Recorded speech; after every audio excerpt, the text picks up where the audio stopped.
questions haunt every life, writes Andy Crouch. The first, what are we meant to be? And the second, why are we so far from what we're meant to be?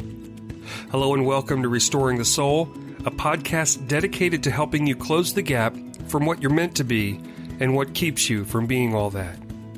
I'm your producer, Brian Beatty. Thank you for listening. On this edition of Restoring the Soul, Michael welcomes Dr. Christy Bauman to the podcast. Christy is a licensed mental health therapist who's committed to helping women come into their true voice. She's also a psychotherapist, supervisor, adjunct professor who focuses on the female body, sexuality, and theology.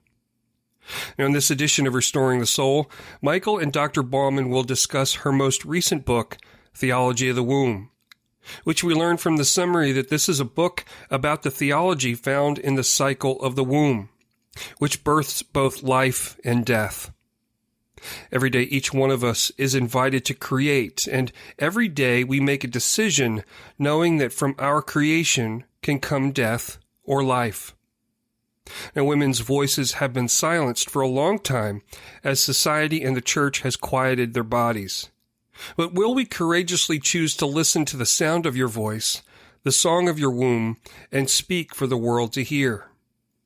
This is a sensitive and yet very powerful conversation, one that requires some added discretion because you may have some tiny ears listening nearby. So, for that reason, we'd ask that you consider maybe popping your headphones on for the upcoming conversation. So now, without any further delay, here's your host, Michael John Cusick. Well, Dr. Christy Bauman, welcome to the Restoring the Soul podcast. Thank you, Michael. We talked a little bit before we hit the record button officially, and so much good conversation already. You have a new book out, Theology of the Womb, Knowing God Through the Body of a Woman. And that's a topic that is not on the end cap at whatever Christian bookstore still exists today. It's true. That is true. It's a bit of a hard sell. As soon as I saw your book, when I went to your website, I said, I have to have that book. So I was so glad for downloads. And then I said, I have to talk to you. So I was so grateful. It's been probably 6 weeks now since we first made contact, but for you to come on the program.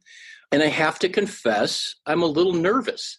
I work in the area of human sexuality, and I've taught human sexuality at the seminary level for years, and I work with a lot of men with porn and sex addictions. But as I read the book, I found myself, getting a little bit of a fight or flight response, and I felt the adrenaline running through my system. Like, this should be clinical. We should, put some frames around this. This feels too intimate. You were very vulnerable with your own story, specifically about the loss through miscarriage, the loss of a child that was born and didn't come into the world beyond the birth. You talk about your own sexuality. You use a lot of very vivid storytelling from your own upbringing. And so starting out with, why does the topic of sex feel so off limits, and that we either indulge it and it's secretive, or that we walk around the edges of it allured and wanting this kind of conversation, but somehow feeling a sense that it's illicit? Right. I mean, I think we've been fed the idea that, again, a lot of my research in objectification, I think we've been fed this idea that sex is a commodity. It's an act that's an object. And so you either have the church saying it's just for procreation, or you have present culture saying it's just for orgasm. And we can't seem to know if that's really true. And so I want to know why God created sex. And I think that when we take the sacred out of the human, we take the story out of them, then we are having sex for mechanical and hormonal feelings rather than maybe a prayer or the spiritual energy realm that God might have intended it for. And we're too scared because it's scary. It can be a harmful subject. It can be an exposing subject. It can it can make or break you. I mean, and you see evils run rampant with sexual trauma. I mean, I see it every day in my practice. If I don't know a client, I don't know a person in my own story who hasn't been touched in some way, sexually harmed in some way. And I just think if evil has such a heyday, then God has to have a bigger story when it comes to sexuality. And I fear the church is nervous to have that conversation, and they don't want to, or there's a lot of men at the table. And I think the embodied woman hasn't really brought herself to that conversation equally. She's a threat. And so, yeah. That is a whole separate conversation when we're having that. A lot of the conversation that I think is really healthy, productive, necessary conversation right now about a woman's place at the table. And that's probably a horrible metaphor, right? Because that's the one place in the church that women have been allowed in the kitchen and serving. But women's co-equality and the voice that's there, so much of that is driven by shame and driven by the fact that men, and I am one, can be threatened by not just women, but by femininity that's really alive and engaged in it, as opposed to a female who is somehow disembodied and separated from her curves or organs or differences. Right. It's true. And I wonder if men do feel safer when a woman is disembodied. And I think all of us feel safer to make something an object, because then it doesn't have feelings and it doesn't have responses. And so I think it just is a dangerous conversation. And that's why I feel really grateful for, again, men who want to step into this conversation. Have you had very many men interview you about the book? I have, actually. It's surprising. And I'm intrigued by you saying what you felt when you read the book. Someone asked me in a talk, why did I write it so vulnerably? And I initially said for women, because I think women are set up to, in our culture, to say, I have something you don't. My beauty can trump your beauty. My way to allure this man can trump your way of alluring this man. And so Western culture sets up women to not openly, not denigrate themselves, but be vulnerable in such a way that they don't look their best. And I was willing to do that. But I found that men are really grateful. In a sense, it's harder to sexualize me in the book in my vulnerability, because it's not showy. It is intimate, and it makes you tremble. It doesn't really allure or entice you. And so I think there's a kindness there for men in the writing of, you can know a woman without having to maybe engage these other parts that are hard for you to get past to see a woman's heart or her experience. Yeah, it very much felt like that. It felt like an invitation to knowing. And if all sexuality is an opportunity to know other at deeper and deeper levels, as ultimately body is uncovered, this was a knowing, but without an eroticization of what was being discussed. And that's a very rare thing. And I think just from a writing perspective, that's something you really succeeded at. It gave me a lot of clarity and understanding as a married man of 29 years, as a father of a daughter, as a former sex addict. And it also made me just deeply sad about misogyny and oppression and the way that I've participated in that. So I think that the book, I know that the book called out the better parts of me and invited me to press into that. And I think that the men who will be listening to this will be intrigued and understanding of woman, but we'll come around to this in the interview. The writing that you did about God as mother and the representation of God and the cycle of death and rebirth through the body of a woman and the reproductive system and the uterus. See, I'm even getting tongue-tied with this. That is just profound. And I don't know anywhere where this has been written in any kind of coherent fashion. So what a gift that this is. And I'm not just being hyperbolic, but I just really want people to encounter the truth and the power in this book, because it's all really about God's vulnerability, but in the vulnerability, how generative and safe he is. Mm-hmm. I appreciate your blessing it, only because I don't get that. It was such a scary thing to write, but it was a scary thing to explore. Meaning I grew up in a church, a normal patriarchal Western church. And I have known from the beginning, I am not invited to the pulpit, even though I thought for a long time my calling was priestess and my calling was to teach. And so I had to wrestle with that through seminary, and I wanted to be submissive, and I didn't know what submission meant, and I wanted to be rebellious. And so even just exploring the pronoun she with God is a dangerous thing. In the seminary world, you will get, blacklisted immediately. And I'm already a female talking about it. So just the bravery I think it took for me to explore, and the kindness of God to keep inviting me. And it was through my journey of becoming mother, and it was through my journey of becoming woman and bleeding and stepping into my body, that I realized God has to be here. And if God is here, then God has to be named as, again, is God gendered? I don't know if we want to go into that whole conversation, but if God transcends gender, then different genders are going to tell us the most about God, or more about God, than just the male gender. And I am nervous even to talk about that now. So the same way you're nervous to talk about female body parts, I'm nervous to talk to men about the possibility of the feminine God.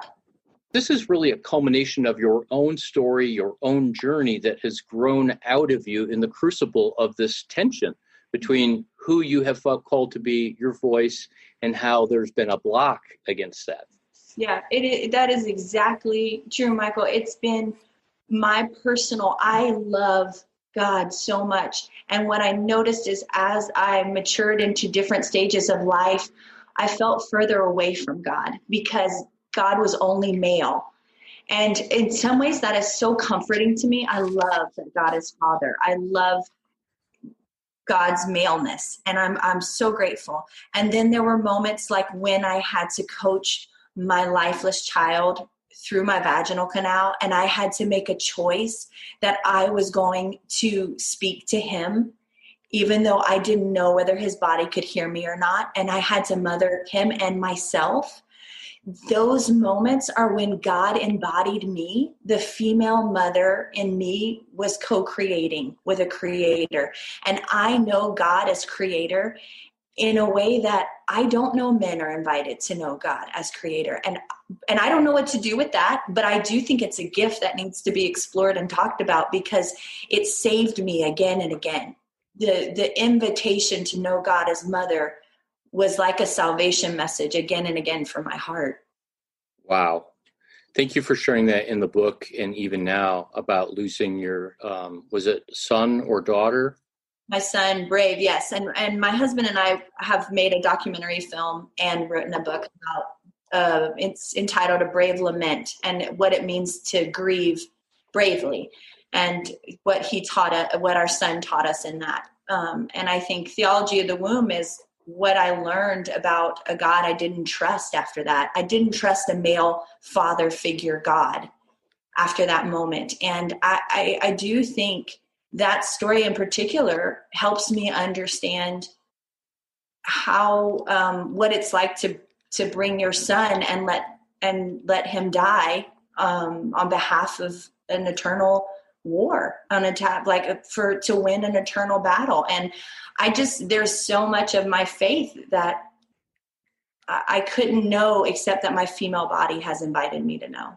And as you point out in the book in so many different ways, that your female body is exactly the way it is because it's God's image. There's something about that looks, functions, is not just metaphorical, but is a representation of God. By the way, I know we both see this in our therapy offices and in our various work and ministry. You may or may not agree with this, but that when we start talking about pronouns like he, she, mother, father, some may be thinking, oh, well, this is just political correctness and you're trying to be millennial or hipster or provocative. And we see people who, like you just shared, they cannot think about, look at, experience God as Father because they were assaulted or abandoned or something like that. Paul Young, for example, who wrote The Shack, said that he had to have Octavia Spencer. The only face he could put on God after his sexual abuse and betrayal and profound moral failures was a maternal, overweight African-American woman that would just, in his mind, just kind of wrap him up close and hold him. And for years, that was the face of God. This is a very pastoral necessity. Would you agree with that? I would agree with that. Again, though, I get nervous to tell someone because I don't know their story, but it does make me curious. What is the person who can't hear God as a mother? What in their story keeps them from being able to hear that? And so is it a story of abuse? And I was even thinking as you're saying that with The Shack, it's such a good example. But even my husband watching the draft in the NBA, there's these black man after black man bringing his mother there. I see a mother standing there as they're, getting chosen. And I'm thinking, wow, there is something strong about the female black woman even who is matriarchal in a way. And I feel safe there too. So it makes me curious to the listener who can't hear that title. And I would just say, for what reason is God not big enough to be mother or not safe enough? Recently, I had a dear friend and guest on the podcast who's an African-American professor of historical African-American trauma. And he turned the tables on me. And rather than me interviewing him, he said, I don't want to be the apologist for Caucasians, so let me see where you're at. And he said, what was it like to hear Mr. George Floyd crying out mama as he took his last breath? And it just stopped me in my tracks and still does when I think about that. And he didn't cry out Jesus. He didn't cry out God. He didn't cry out Father. He cried out mama.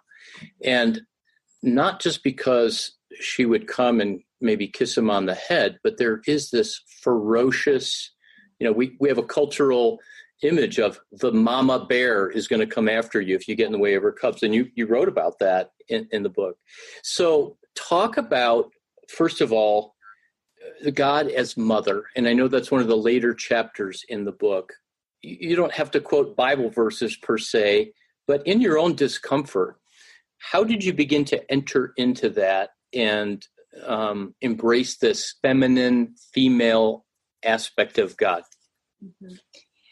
Well, it's a good question. I first just want to say how thankful I am that you would engage a conversation about race, because that is the white person's job to do. And I would even speak to a lot of my influence has been womanist theology, which is a black woman's theology that she brings into the church. And so I just wanted to state that and how brave that must be to just put that out there.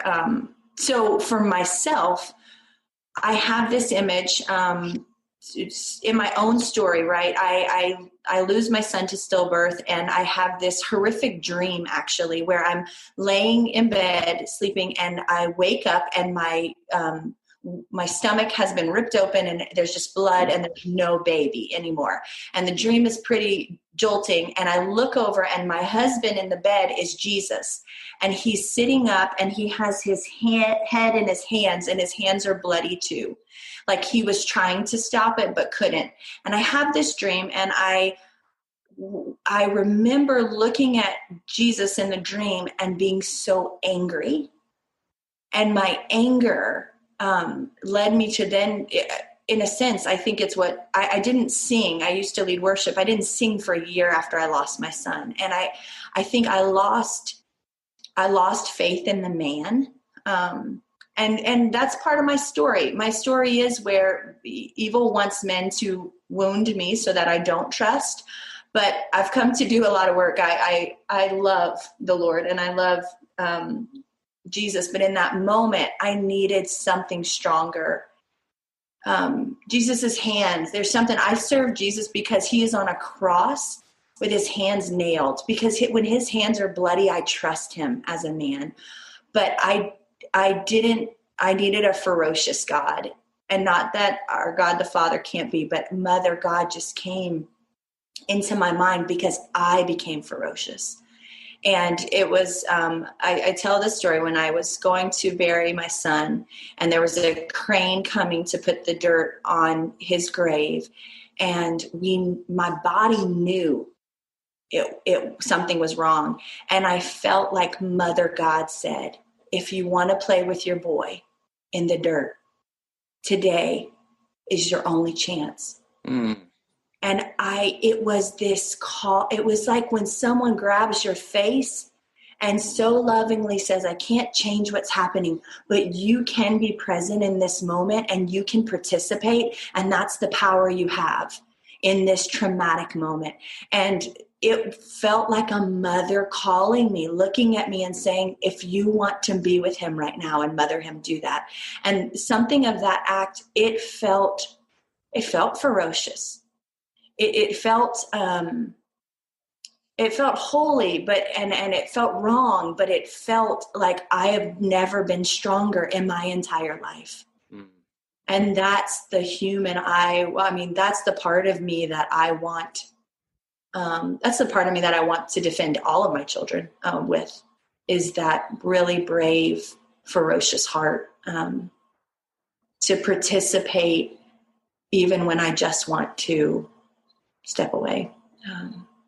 And it's so intimate and knowing and particular to you. It's not just a generic love of warm fuzzies, but speaking to your heart. So if I may ask, what did you do in that moment?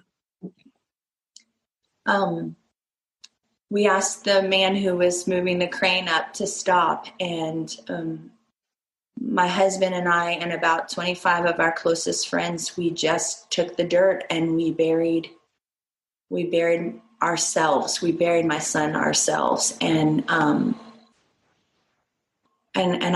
refused to turn away. And I think that's what a mother heart does. Like, if my son is going to have to be put in the grave, I will not leave him, even in that moment. And I will not leave myself. I will remain. And so even when you speak of George Floyd calling for his mama, I just think, again, like, because she will remain. The mother heart remains through, or should remain through. There have been mothers who have abused their children. I'm not saying that, but there's something innately in the mother heart that knows how to birth and knows how to bury. And that's a part of God that I think we don't know a lot about. And we find it in the mother. Thank you for sharing that. I'm holding back tears, and I saw you on the video screen pause. Can I just step into that another little bit? What did you mean when you said that what you heard was that you can play in the dirt? Because there's a tension in your writing that grief and the ululating, where you have the chapter about the throat and the uvula and our vocal cords and the voice of women, there's a tension where grief and play are not mutually exclusive, and that play is more about that freedom that you spoke about of I will not leave, I will not be held back, I will not disengage. So that was a curious word, but having read the book, it really fits, even though I don't know you. Can you comment on that? Right. So the idea of ululating is very interesting, that it happens at both the depth and the loss. And if we push me, I can start talking about how I feel that goes full circle even to sex. But I will pause and just tell you that I think God intended something in that way of speaking, in that voice, in reaching that place of whether it's prayer, whether it is grief. It feels like the voice of God. It feels like an understanding of something far past intelligible words and language. And so to play, though, I know that word is not, I don't understand that word in that moment. And yet Even Dan Allender always talks about how we need to figure out how to play. And that's how we know when we've found some sort of healing past the trauma, is that we can play with the parts that used to mock us. And death was trying to mock me. And to participate and play in that moment was me to not allow it to mock me. I can't change death from coming, but I can step into there. And not only that, but I will tell evil. And I'm scared to say it even now, because I'm scared evil will come and take another child, take something else that I love. So it's not with trembling hands, but I play with trembling hands, knowing that I will not be mocked. I will live in this life fully, and I will show up fully no matter what I'm handed. And I think that's the only comfort I can even give my children, is you will find your mama, and she will be playing and living her life fully, not able to stop tragedy from happening, but able to not be mocked by it. If death is the ultimate trauma, the message is you're powerless to do anything. And that idea of stepping in and engaging and saying, I'm going to choose life and I'm going to choose this moment, it's being empowered, and therefore trauma doesn't win at the end of the day, and therefore it's healing. I didn't expect all these different little trails to go down, but the conversation is rich. I really want to get to you talking about the rhythm of Holy Week and how Holy Week mirrors the cycle of a woman. And I read that, and as we talked a little bit beforehand, I just really want to hear you, because there seems to be throughout the whole, all of the Psalms and the teaching of Jesus, this rhythm. I've called it before the rhythm of the cross, from life to death to new life, or what Walter Brueggemann has called orientation, disorientation, reorientation. And wow, then you took it like 10 steps further into the body. So just unpack that, and I'll try not to talk. Oh, I mean, I love the words you already put to it. And I think there are different terms we can say. The life-death life cycle is in Greek mythology, and for women way before we ever started talking about it. But what I love is that there's life is the bookends of death. Like it's death is sandwiched between life, and there's something about that is it's just alluring and hopeful to me. And so when we look at a woman's body, what we see is we see adolescing, where she grows into her body. Then there's reproduction when she creates, and then there's climacteric whenever her womb goes to sleep. And so lifespan psychology uses the female womb, the uterus, and the lifespan of the uterus to explain gain and loss. And I think I can see it so clearly in Holy Week, or any of these cycles of the cross that are happening. There's something in Jesus's message. There's something in God's message that is keep telling us, okay, life, we create life, and then you are going to encounter death.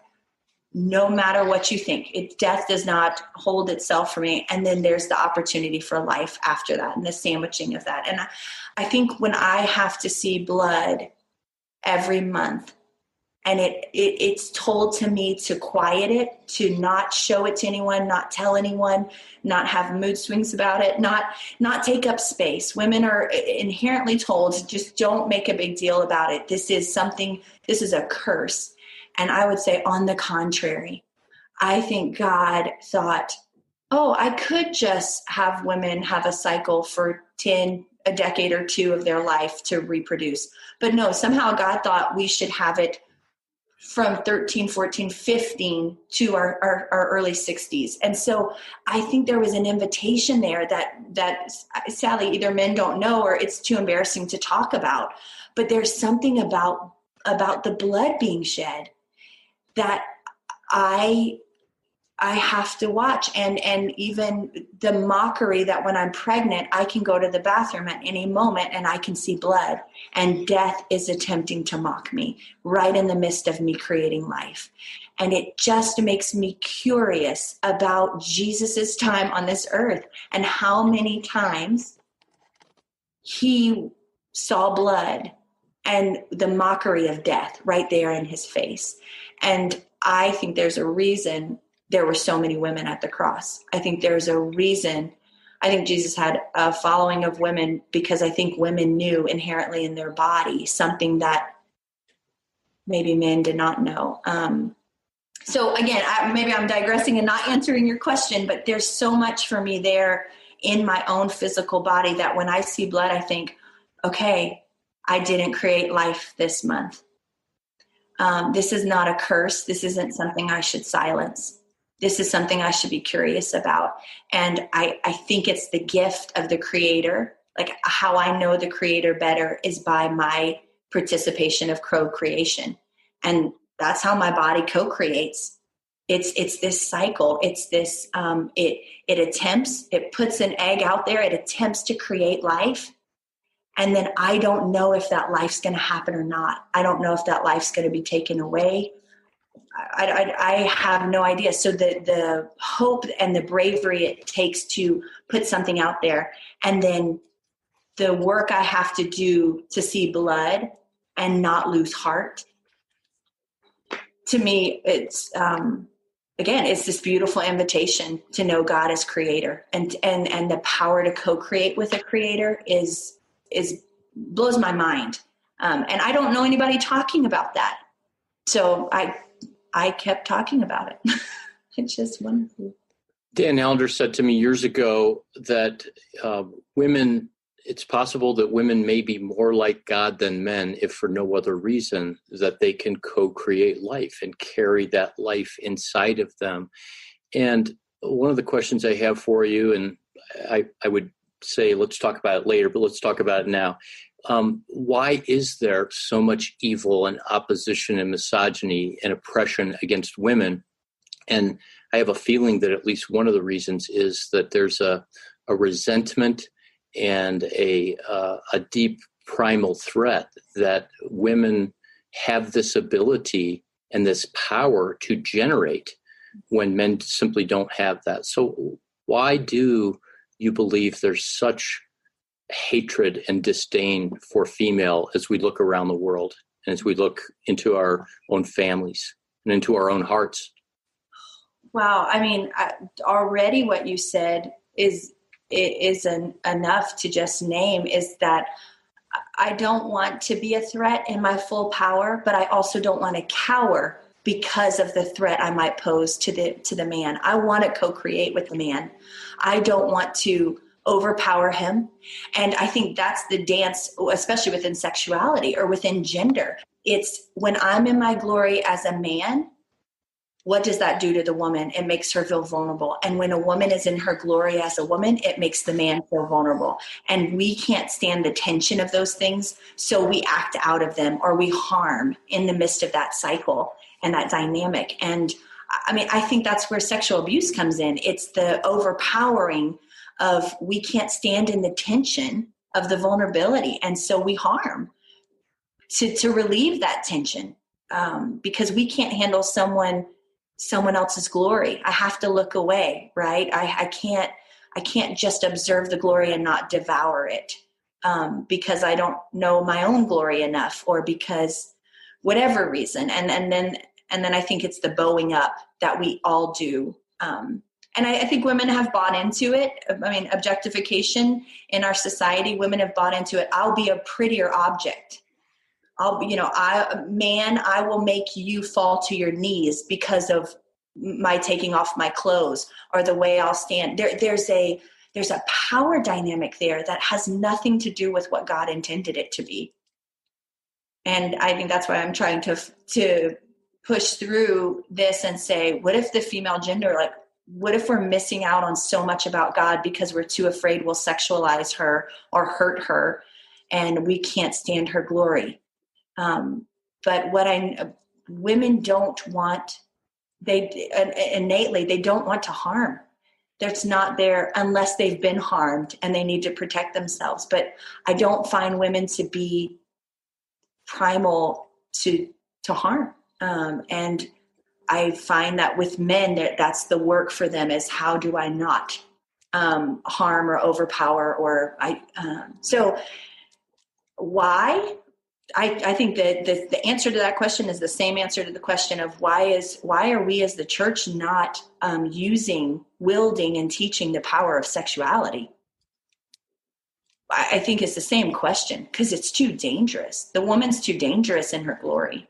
Much like sex there's so much fallout. There's so much potential fallout. And yet evil is having a heyday with that. So this idea of a woman is too much in her glory, I want to read something that you wrote. You said, our sexual body parts are at war with being seen. We don't know if we should hate, hide, or enshrine the beauty that we offer. Can you comment on that tension and all of that big pot of ambivalence? Yeah, I worked in an oncology unit for the first 2 years as the psychologist on the floor, and I worked with women who would have mastectomies and double mastectomy surgeries.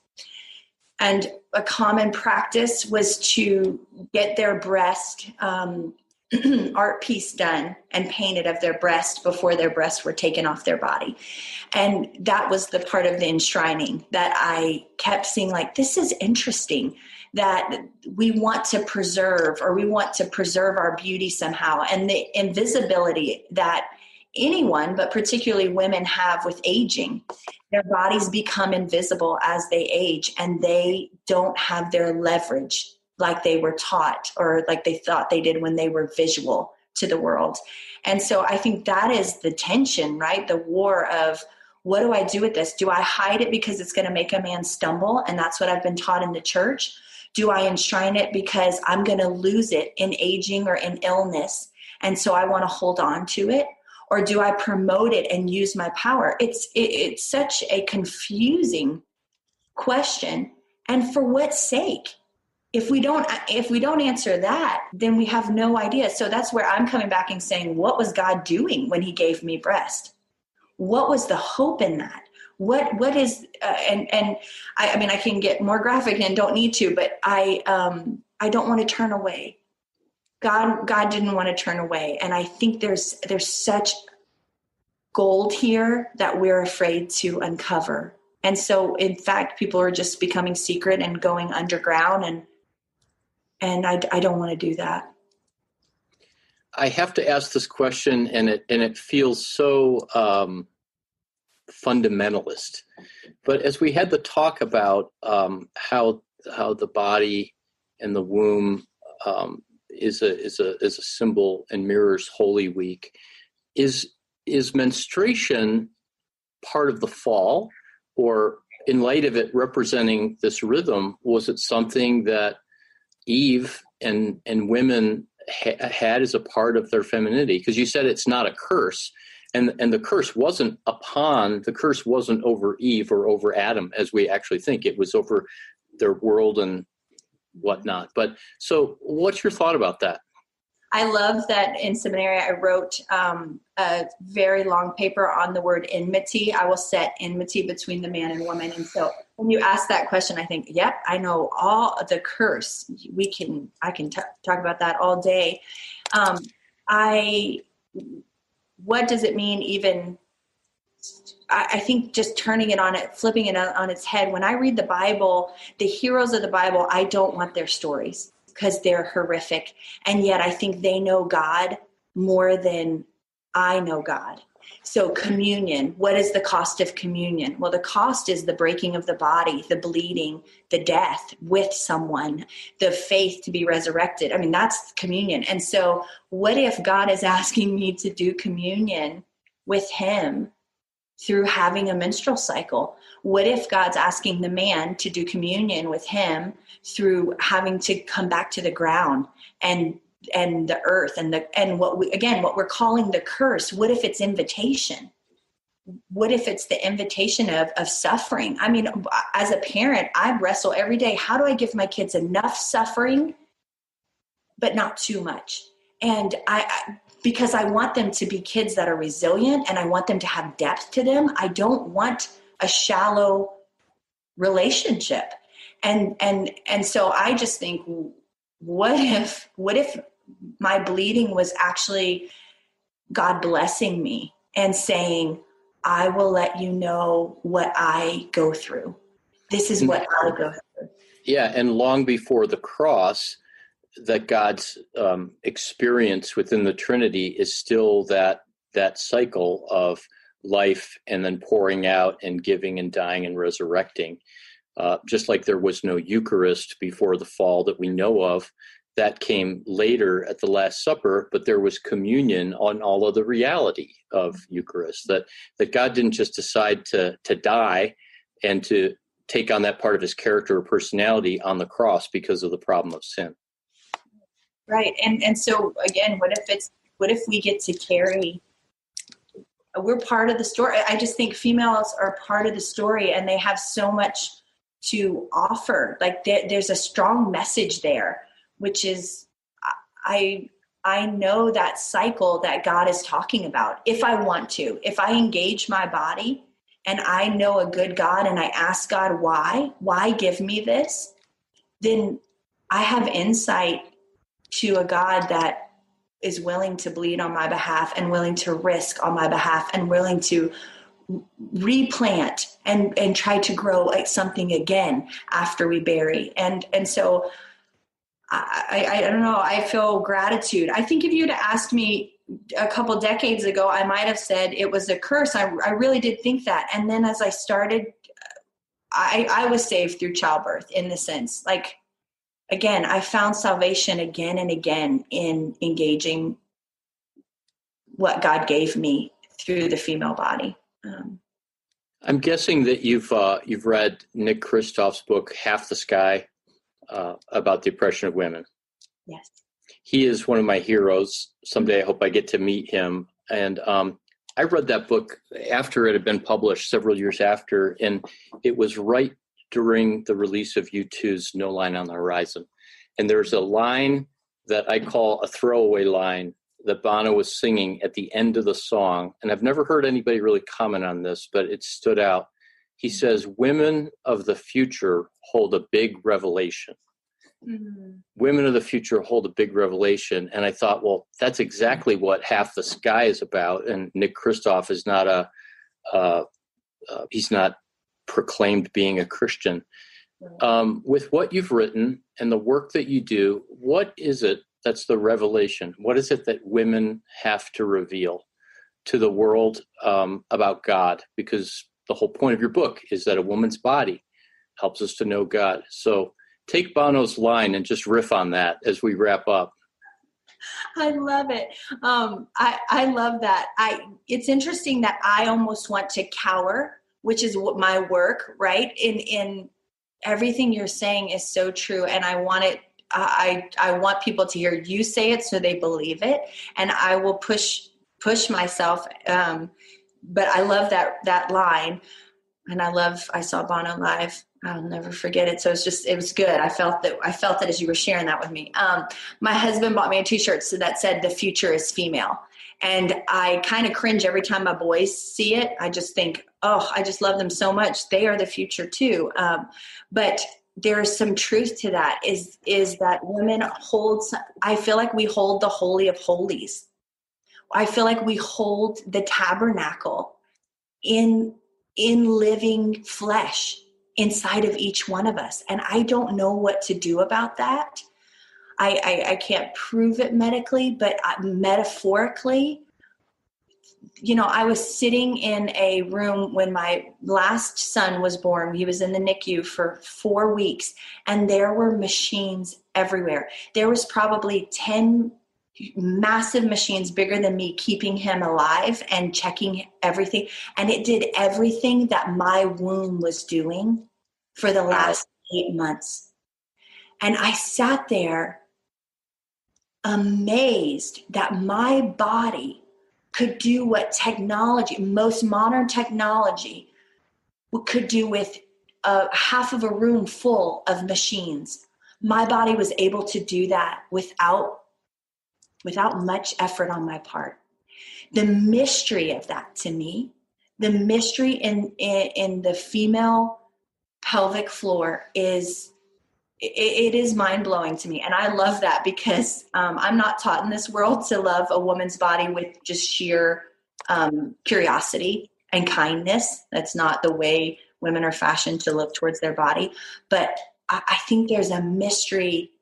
One of the sacred mysteries, I have a Catholic mama, and she reads the prayers, the mysteries. And I think there's something of a mystery in a woman's body that God is longing for men to see and to know, so that they can participate in knowing a fullness of God that they haven't yet been curious about.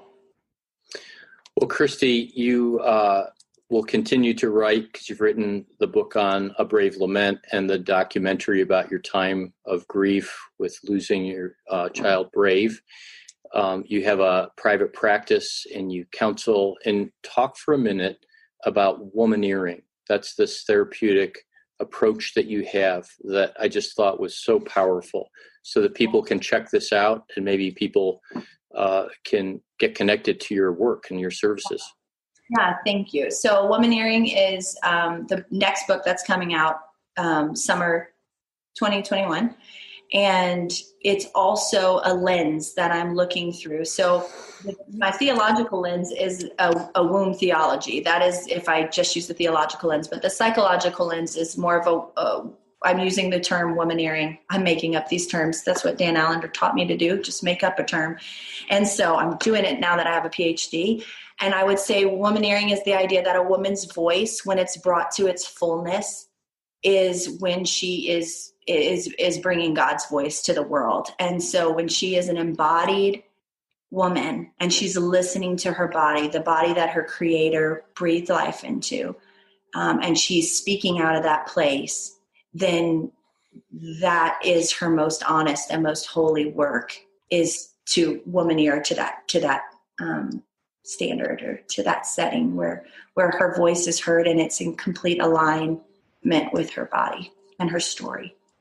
As you have worked with people in your therapy practice, have you found that people of no faith or people outside of a faith that they experience and then maybe moved away from, that as you talk about these things, do they find it more compelling?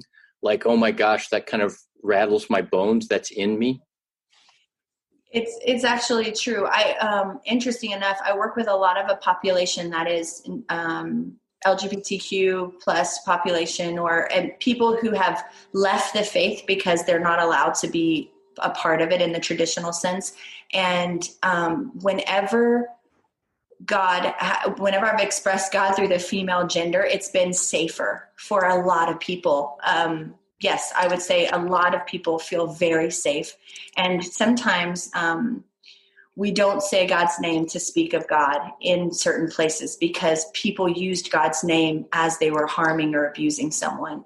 And so there is this carefulness that has to come. But I will say that the feminine pronoun and maybe even just the feminine aspects of a feminine God, potentially, to people who've been harmed, somehow it does feel safer. They feel at home or okay to be curious about a God who might not be male or fully only male.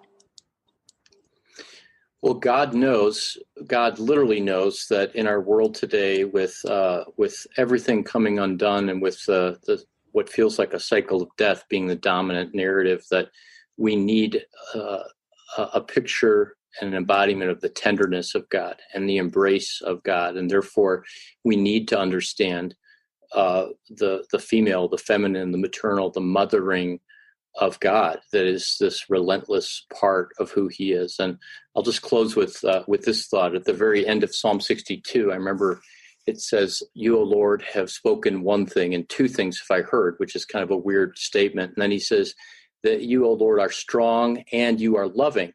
And a friend of mine, Steve Smith, who runs a ministry of spiritual direction in North Carolina, created a sculpture where a literal potter, it was a sculpture of two hands around clay. And the one hand was the strong hand, and that was representing the male. It can shape and potentially cause harm, as you talked about, and crush. And the other hand was the loving tenderness. And the potter had said and spoken on this, that strong hand is important. But if you don't have the hand there that's surrounding and holding in place, that it will just collapse and it will just remain a big blob of clay. And there is this tension between the strength and tenderness of God, which seems very much to be this female embodiment in his creation, and the strength of God. So I just want to honor you. You were so strong and so brave and so intellectually sound, and there was a lot of substance to combine with your story, the narrative, the vulnerability. So very unique kind of writing. And I really want to share with our listeners and hope that they dive into it. So your website is ChristyBauman.com, Bauman. And I thank you and bless you for taking time to share your heart and your work with us. Michael, I appreciate you. So thank you for listening to another episode of Restoring the Soul. We want you to know that Restoring the Soul is so much more than a podcast. What we're all about is helping couples and individuals get unstuck. You know how some people go to counseling or marriage therapy for months or even years and never really get anywhere? Our intensive programs help clients get unstuck in as little as 2 weeks.